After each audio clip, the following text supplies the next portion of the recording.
And today we're talking about how to make hard decisions. We recently made a massive life decision, one that was not easy, and one that was, quite frankly, really scary.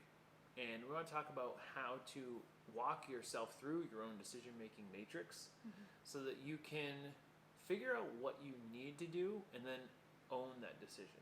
Yep. Well, I think that the first thing to consider if you have a hard decision is really take a pause, don't avoid it, and don't rush through it. I think that we're going to walk you through some questions that you can ask yourself in that pause, but I think a lot of people will put off a decision for as long as they possibly can, and it really creates more pain for yourself when you do that, right? To be kind of stuck in that indecision, stuck in that in-between phase.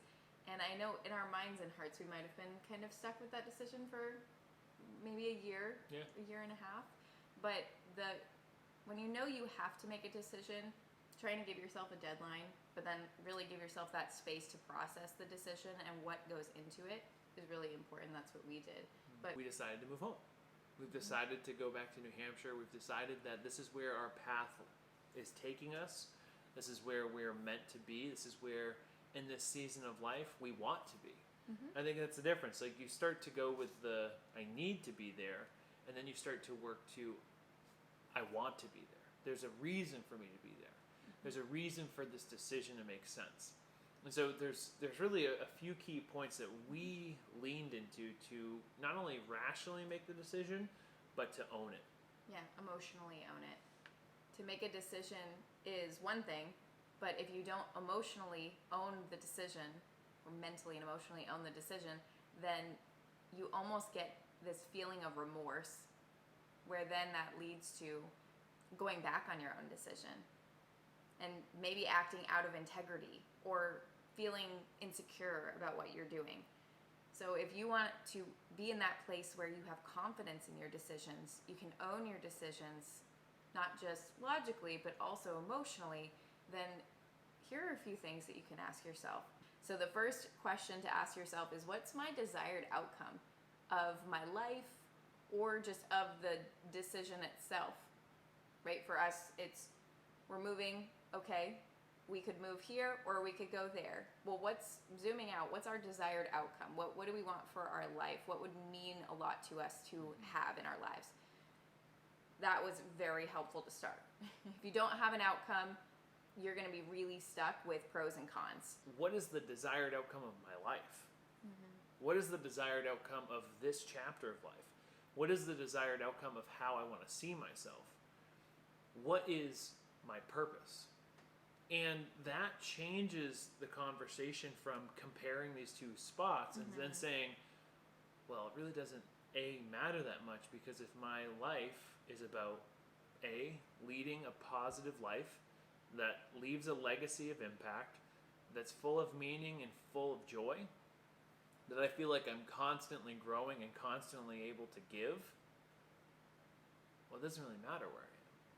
If that's my outcome, which is what my outcome is, which is what our outcome was. Like, hey, we want to live a life where we're doing something that's meaningful, that helps people change, that leaves a legacy of positive impact on the planet and our community. Because sometimes what you are comparing, you sell yourself a story that one thing is this way and the other thing can't be that way. And it's usually not true. It's the way that we're seeing it. So being clear on the desired outcome of what you are really after. Building off of the desired outcome is, what are you afraid of? What are you afraid of? The only reason you can't make a decision is because you're afraid of something. Point blank. It's not because, I just don't know. It's because you're afraid of maybe making the wrong decision, but then you're afraid of what a wrong decision would mean or lead to. It's amazing how much clarity you can get just by understanding what you're actually afraid of and what the story is. I know when I was working on hiring a coach for myself, I really had to dig into that question. Really had to say, what am I so afraid of? Because there's no logic to me being unable to make this decision. There's no logic to me not being able to invest in myself. I really had to ask, what am I most afraid of? And I was most afraid of, once I got into it, getting to the end of my process with my coach and Brian thinking that I am the same exact person as when I started, and me feeling embarrassed and like I wasted my time, my energy, my money, only to disappoint Brian and myself, even if I felt like I changed. That was my biggest fear. So then with that clarity, I was able to think about that and say, well, what would I have to do to make sure that doesn't happen? Question number 3. What can I do to mitigate the downside? Could I make sure that the people that I'm surrounding myself with are incredibly positive? Could I start getting those people in my corner now? Could I just lean into my relationship with Lindsey? Right? Can I make this about us and not about everyone else? Can we work on our relationship? So, and that's one of the things that we did. Is like, hey, we are each other's nucleus. And this is us. And what else could I do to mitigate against the downside? Well, maybe there's an opportunity for me to learn more, for me to experience more. Maybe I need to change my mindset of how I'm thinking about this opportunity, because what I'm going back to isn't what I left. Right? So you start to mitigate against it by asking questions based off the fear. It's like, okay, if I'm afraid of this, what could I do to not experience that? Or what could I do if it did happen? Let's say I'm really struggling mentally because I'm just having a hard day or hard month or hard quarter. What could I do? Well, the internet is vast. Are there no online coaching programs? Are there no online resources? Can you not go back to school? There's just endless ways to look at the situation. Right. But when we start to think in a fixed mindset that this is it and this is all there is, then we get stuck. And once you have that analysis starting to run, a 4th question that you can ask yourself is, who is in my corner, or who do I need to pull into my corner to, again, mitigate the downside and improve the likelihood of the upside, or that desired outcome? What will I regret more? It's like, yeah, I will regret missing out on all those opportunities. I will regret those memories, those lessons. I will regret how that makes my brother feel. I will regret the fact that I chose economics over family. Okay, so that's the right decision then. Let's do it. Yeah. And from there, you have to make a decision. I say that with a slight laugh because I think that analysis paralysis is productivity disguised, or it's, I guess, indecision disguised as productivity. Yes. And when you sit in indecision, you create pain for yourself.